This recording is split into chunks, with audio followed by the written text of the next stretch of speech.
अस्सलाम वालेकुम दोस्तों। आज हम बात करेंगे एक मुनफरिद और कदीम ज़बान के बारे में जिसका नाम है अदेगे ज़बान यानी कि अदेगे लैंग्वेज। अदेगे ज़बान शुमाली कौकाज़ के लोगों की ज़बान है जिन्हें अदेगे या चरकस भी कहा जाता है। ये ज़बान ज़्यादातर रूस के इलाके अदेगिया में बोली जाती है, लेकिन तुर्की, शाम, उर्दन और दुनिया के दूसरे ममालिक में भी चरकस लोग इसे बोलते हैं। अदेगे ज़बान का ताल्लुक शमाल मगरबी कौकाज़ी ज़बानों की फैमिली से है। ये दुनिया की उन ज़बानों में शामिल होती है जिनमें आवाज़ों की तादाद बहुत ज़्यादा है।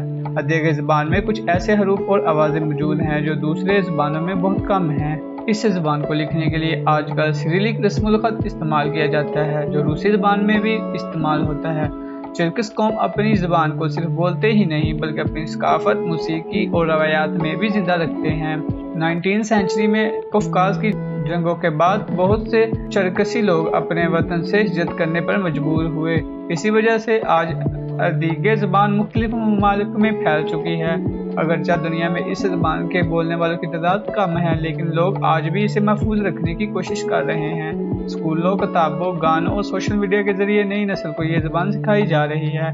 अदेगे ज़बान सिर्फ एक ज़बान नहीं बल्कि पूरी तारीख, शनाख्त और सकाफत की अलामत है। आपको दुनिया की कौन सी मुनफरिद ज़बान सबसे ज़्यादा दिलचस्प लगती है? कमेंट में ज़रूर बताएं।